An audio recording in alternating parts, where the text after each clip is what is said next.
Okay, students, so let's see. We're going to go through the second part of 10.2. This is where we're going to focus on just some applications where you need to use law of cosines. So I just picked out some different things that I've seen that I thought were kind of interesting to me and might be interesting to you, at least I hope so. Okay, there's all kinds of ways that you can do measurements with trigonometry and law of sines and law of cosines. So this first one, this is Wrigley Field, home of the Cubs, Harry Carey. And this one, let's see, we've got, what you're given in this problem is this diagram, it looks like. Let's kind of figure out what the word problem says. So it says the distance from home plate to dead center Wrigley Field is 400 feet. So that distance would be from, I guess, here, home plate, all the way to there. That whole distance is 400 feet. That's what that's saying. So now what it says is how far is it from the fence in dead center, which is there, to third base. So let's see, there's home, first, second, third. So there is third base like that. Well, really this one is just a triangle problem. It's a pretty basic triangle problem on here. So what you have is, if I look at this, I have an oblique triangle here, and I've got the distance between the bases is 90 feet. So we have that. And let's see, we know this right here is 400 feet. That distance there, what we're ultimately trying to find is that distance right there. Okay. Well, at first glance, we don't have enough information. You always got to have three parts of a triangle to solve the rest with trigonometry. So there's really just kind of a basic idea here. So if you've got a diamond or a square, all right, and if you cut that in half, this of course is a 90-degree angle. Well, that would cut that up into 45 and 45. So that means that this angle is 45 degrees. So what we really have is we have a side angle side case of a triangle then. So we're given a side angle side, and we can find the side opposite. That's the perfect setup for law of cosines. So again, I'd like to get students to memorize this. So it goes like this. Law of cosines, if you're trying to find that opposite side, then what you do is you do this. You do the square of this equals the sum of the squares of the other two sides. So that would be 490, and then minus twice the product, 400 times 90, and then the cosine of the angle in between, which is 45 degrees. Okay, so we just do this on the calculator, and then we're going to get the answer to that distance then. All right. Okay, so let's see. Let me just put this in one step in the calculator. So I'm going to put in 400 to the second plus 90 to the second, and then minus 2 times 400 times 90, and then times the cosine of the angle in between, or opposite the x. That'll give me a decimal. Okay, I'm just going to record as I go. So x squared is 117,188.3118, like that. So I just need to do the square root of both sides. Now, you know, technically I want to mention this. You always have a plus minus, but the minus makes no sense. We're going to use the plus because distances are positive. So then I'm just going to use that A and S key. So I'm going to go square root of A and S, the memory key, and that will give me the answer. And I'll just round that off to, that problem doesn't say what to round to, so let's just round it off to one decimal. So that's approximately 342.3 feet. Okay, so that's a pretty straightforward application of law of cosines. All right, so sometimes these problems are going to be pretty simple and straightforward. Sometimes they'll be a little bit more difficult to do. All right, so that will get us through that first example, just a basic side angle side law of cosines example. Okay, so let's move to the next problem and see what we're getting ourselves into here. So this is a navigation problem. So let's read over this and kind of look at the diagram, see if we can make sense of what the problem's saying, first of all. Okay, so we have a cruise ship. It's maintaining an average speed of 15 knots. That's a in terms of nautical miles in navigation, we use knots instead of miles per hour quite a bit. So we're going from San Juan, Puerto Rico to Barbados, and that is a distance of 600 nautical miles. And then there's a big storm. So instead of going through the storm, it's a smart navigator here, a captain. He's going to avoid the storm, so he's going to start kind of going south to get out of the way of the storm. So basically he changes to a direction of 20 degrees off course, and then he maintains a 15 knot speed for 10 hours. And then what he does is once he's clear of the storm, then he starts going back towards Barbados. So it looks like what we need to do is we need to figure out what that angle is. So once the captain gets to this point, he needs to steer north towards Barbados, and we need to find what that angle is. Okay? So first of all, what you have in this case is you have a side, you have an angle, but you don't know that side, but you do know enough information to figure that out. So we have the formula distance equals rate times time. In this case, his rate is 15 knots, and his time is 10 hours. I wouldn't worry too much about the units on this. They're set so that they're okay. If you just take the rate times time, then you get a nautical mile. So that's going to be 1,500, and I'm going to just write down the units to emphasize that. That's a nautical mile, okay? All right, so that would end up giving us that distance is 1,500 then. So I'm going to go to my triangle and I'm going to label that side as 1,500.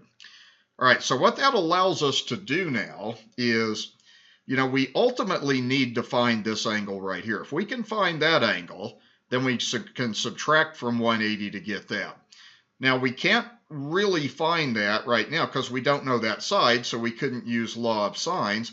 What we have is we have a side angle side case, so that would allow us to find that opposite side, which ultimately will allow us to find this angle, then that angle. So there's kind of a thought process as we go through on this.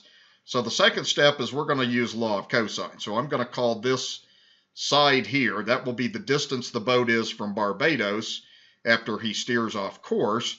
So that would be x squared. And this is where you want to memorize law of cosine. It's the sum of the squares of the other two sides, which we know now, minus twice the product of those other two sides, and then times the cosine of the angle in between, cosine of 20 degrees like that. So we can do this on the calculator, and we can pretty easily get that side. And then we'll move on and start focusing on the angles a little bit here, okay? All right, so let's go ahead and do this calculation. So I'm going to do 600 to the second plus 1,500 to the second, and then minus 2 times 600, and let's see, times 1,500, and times the cosine of that angle 20 degrees. All right. Okay, so we got this, and I'm going to just write down what we have. So we have x squared equals 918,553.2826. Again, I'll do the square root of both sides using the positive square root, of course. So that distance I'm going to round to 1 decimal. Use the memory key like I've been showing you.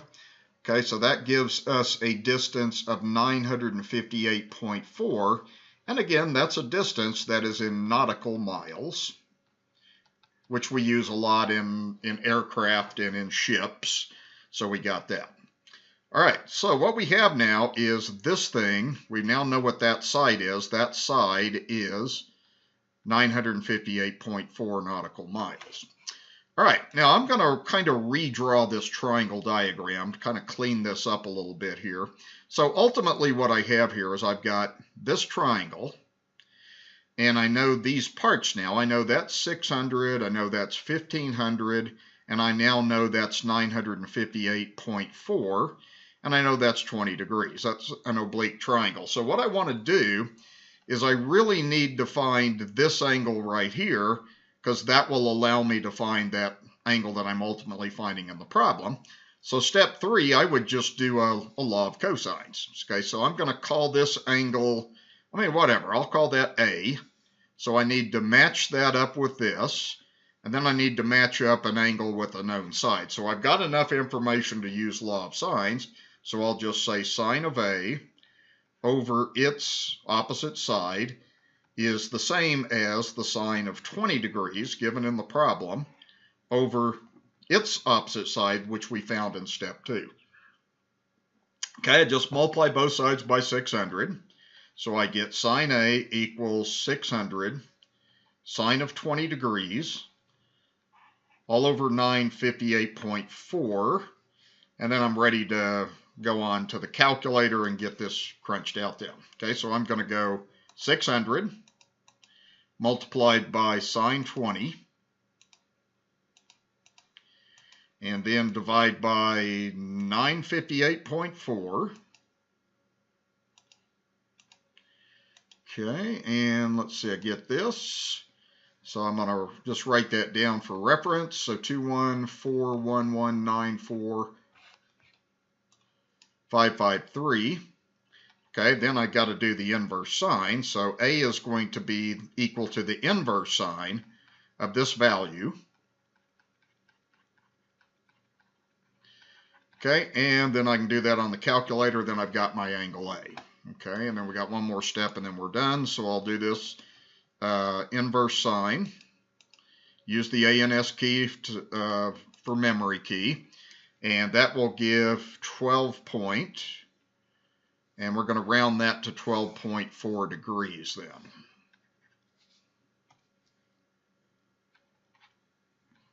then. Okay.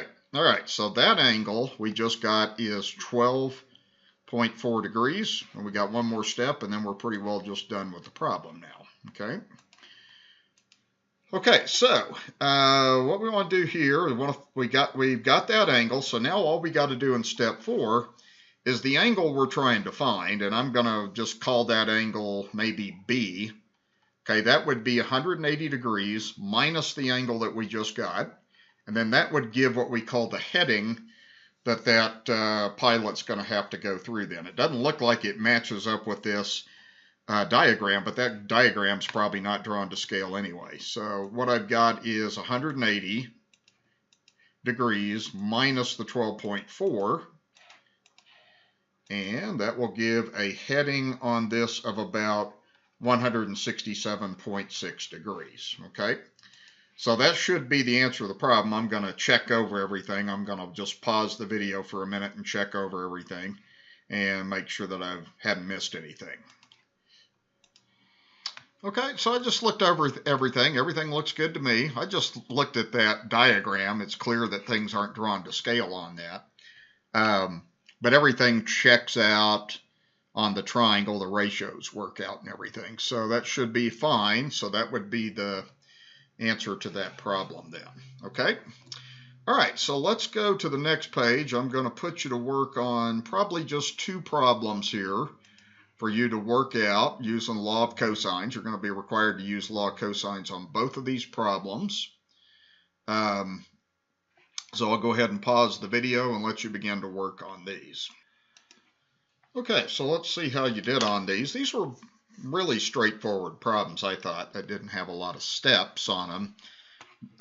Both of them ended up, or the first one was a side angle side case. So first of all, on this one, you really are ultimately trying to find the straight line distance from Fort Myers to Orlando. So you're looking at that being X.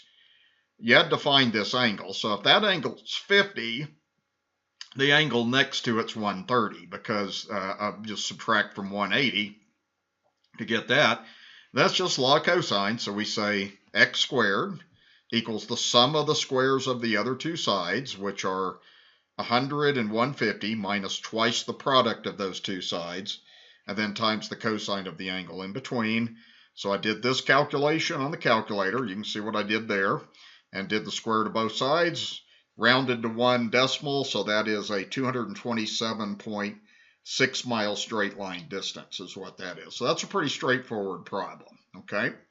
I'm going to move down to the next problem. Pause if you need to pause for a minute. Okay, the next problem, I got 19.2 degrees as my angle. And really this one you were given all three sides of the triangle, and you're trying to find the angle of elevation alpha on this. So what I went ahead and did, I just plugged into the law of cosines that I needed. I needed alpha. So what I did is I just plugged in. I know the square of this side is equal to the sum of the squares of the other two sides minus twice the product and then the cosine of the angle opposite that. Okay, so I just went ahead and plugged straight in like this. Then I solved this equation for alpha. You may have done this a little bit differently. You may have took the formula, and solved for cosine before you plug stuff in. This is just the way I chose to do this. So basically, I'm just moving these two things to both sides. So I have 0.4 squared minus 1.2 squared minus 1.2 squared equals this. Then I divide by this quantity. Then I'm ready to go to the calculator. So what I did is I did the numerator. You can see I did 0.4 squared minus 1.2 squared minus 1.2 squared to get this. I did the denominator to get negative 2.88. And then I just did the inverse cosine. Of course, that divides out to give positive. So you have 19.2 as your angle of elevation. Okay, those are two straightforward examples of law of cosines. One of them was a side angle side case ultimately, and this was a side case. Okay, so that will, I think, wrap that up. The third part of this video I'm going to produce is Heron's formula, so that will be the end of this. When you do word problems, if you're given a diagram, that's helpful. If you're not given a diagram, you got to carefully try to draw that diagram out then. All right, so that will take care of this part of this, and I'm going to close this off.